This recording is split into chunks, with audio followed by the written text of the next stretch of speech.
जय हिंद। आज हम लोगों का सीटेट का एक नया टॉपिक है बीएफ स्किनर का क्रिया प्रस्तुत अनुबंधन सिद्धांत।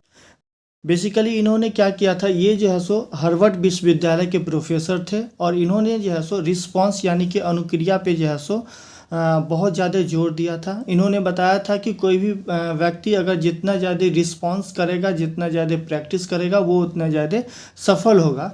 इसलिए जो है सो इसे क्रिया प्रस्तुत अनुबंधन सिद्धांत कहा जाता है। वीएफ स्किनर ने दो जो है सो जगह अपना प्रयोग किया था। सबसे पहला चूहा पे और दूसरा जो है सो कबूतर पे किया था। चूहा पे क्या किया था कि एक चूहे को लिया उन्होंने और एक पिंजरे में बंद कर दिया और पिंजरे में एक लीवर लगा दिया और लीवर के ऊपर जो है सो लीवर जब दबता था तो लीवर जो पिंजरा था उसके ऊपर छेद था और उसमें जो है सो कुछ अनाज रखे हुए थे। तो जब जब लीवर दबता था तो पिंजरे के जो है सो छेद से जो है सो अनाज निकलता था और चूहा खाता था।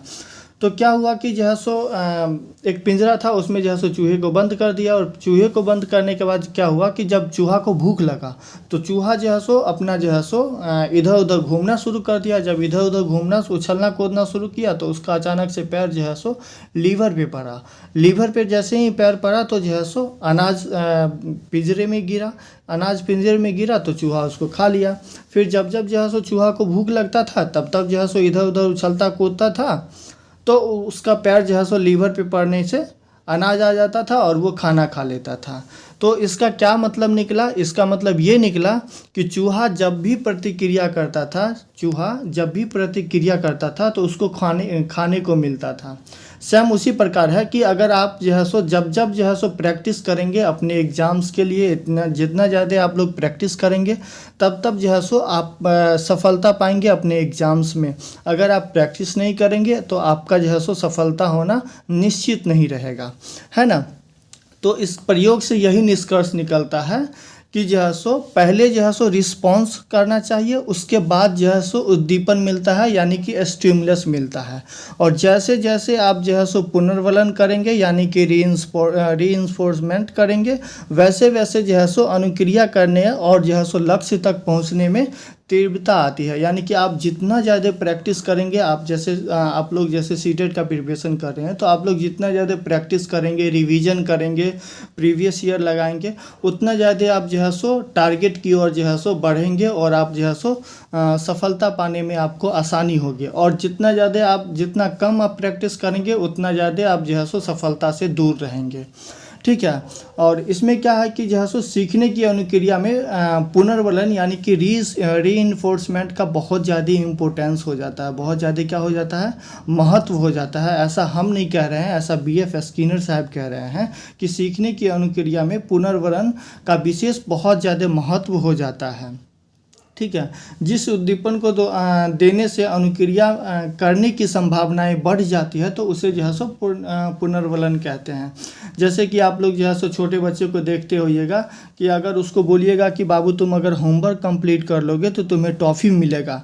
जैसे एक बच्चे को बोला जाएगा कि तुम अगर एग्ज़ाम पास आउट कर लोगे तो तुम्हें साइकिल मिलेगा। जैसे आप लोग को अगर बोला जाएगा कि आप लोग जो है सो सीटेट पास आउट हो जाएंगे तो आपको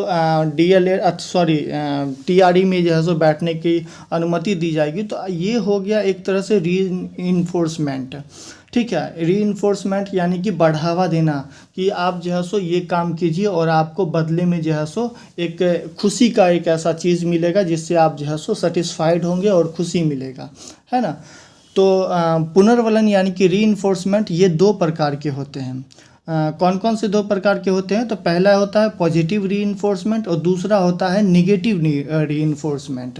पॉजिटिव रीइंफोर्समेंट क्या हुआ, जैसे आप लोग जो है सो पढ़ेंगे, सीटेट पास आउट करेंगे, टीआरई का जो है सो प्रिपरेशन करेंगे, उसमें अगर आप लोग पास आउट हो जाएंगे तो नौकरी मिलना, ये जो है सो पॉजिटिव रीइंफोर्समेंट हुआ। भोजन करना जिससे आपको एनर्जी मिलेगा तो ये पॉजिटिव रीइंफोर्समेंट हुआ। प्रशंसा करना यानी कि अगर आप कोई काम कर रहे हैं तो आपकी प्रशंसा होनी चाहिए, अगर आपकी प्रशंसा हो रही है तो ये जो है सो पॉजिटिव रीइंफोर्समेंट हुआ। वही निगेटिव रीइंफोर्समेंट क्या होता है किसी को दंड देना, अगर कोई काम कर रहा है, जैसे घर में छोटा बच्चा रहता है, अगर वो कोई काम कर रहा है या अगर वो खिलौना से जो है सो तोड़ फोड़ कर रहा है और अगर आप उसको डांट दे रहे हैं तो ये जो है सो निगेटिव रीइंफोर्समेंट बनता है। और निगेटिव रीइंफोर्समेंट से क्या होता है कि बच्चा फिर वो दोबारा उस काम को करने की कोशिश नहीं करता है। जबकि बच्चों को क्या करना चाहिए कि खुली छूट देना चाहिए। बच्चे जितना ज़्यादा प्रैक्टिस करेंगे, जितना ज़्यादा तोड़ फोड़ करेंगे, वो उतना ज़्यादा सीखेंगे, है ना। या कोई भी काम को मना कर देना या डांट देना, ये सब चीज़ क्या है, निगेटिव रीइंफोर्समेंट है।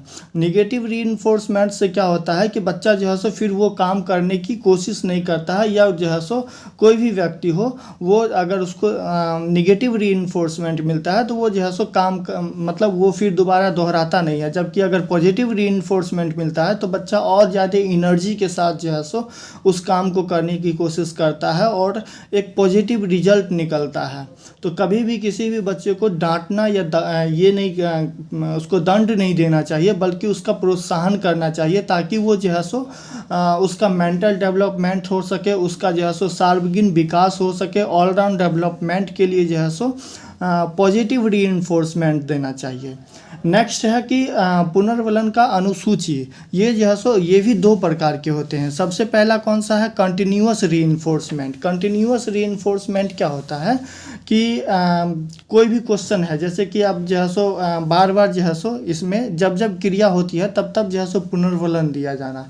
यानी कि अगर किसी भी बच्चे को मतलब कंप्लीट क्लास है, ठीक है, उसमें जब आप लोग पढ़ाइएगा तो फिर जो है सो एक सिंपल क्वेश्चंस मिलेगा, कुछ थोड़ा मिडिल टाइप का क्वेश्चन मिलेगा और कुछ बहुत ज़्यादा हार्ड क्वेश्चन मिलेगा।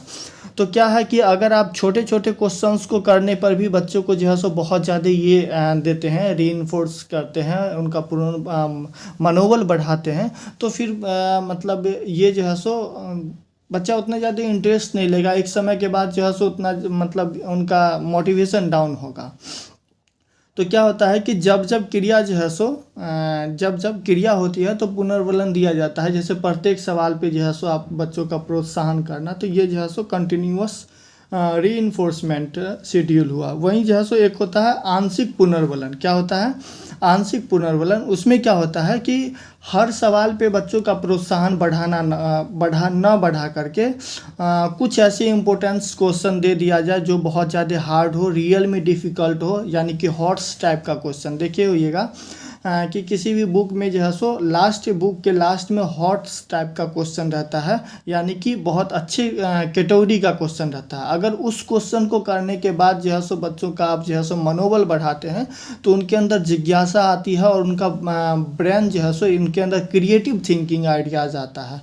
और जब क्रिएटिव थिंकिंग आइडियाज़ आता है तो ये जो है सो पॉजिटिव रीइंफोर्समेंट हुआ। तो ऐसे करना चाहिए कि सभी सवालों के जगह पे कुछ आंशिक सवालों का जो है सो सवाल पे जो है सो उनका प्रोत्साहन करना चाहिए, ताकि बच्चों का ऑलराउंड डेवलपमेंट होने में सहायता हो सके। तो हमने देखा है कि सभी सवाल के जगह पे कुछ ऐसे मतलब हॉट्स टाइप के क्वेश्चंस पे बच्चों का उनको प्रोत्साहन करना चाहिए। दूसरा बात है कि हर हमेशा जो है सो किसी भी बच्चे को पॉजिटिव जो है सो उनको जो है सो पुनर्वलन देना चाहिए, ना कि जो है सो निगेटिव देना चाहिए। और हर हमेशा कोशिश करना चाहिए कि जितना ज़्यादा बच्चा रीइंफोर्स करता है, यानी कि पुनर्वलन करने की कोशिश करता है, वो उतना ज़्यादा जो है सो सफलता की ओर जो है सो बढ़ेगा। जैसे आप लोग बहुत ज़्यादा अगर मेहनत कीजिएगा, बहुत ज़्यादा बार बार रिवीजन कीजिएगा, PYQ लगाइएगा, तो आप लोग जो है सो सफलता की ओर और एक अच्छे मार्क्स की ओर अग्रसर होइएगा। तो यही था BF स्किनर का क्रिया प्रस्तुत अनुबंधन सिद्धांत। तो आई होप आप लोगों को बहुत अच्छी तरीके से समझ में आया होगा।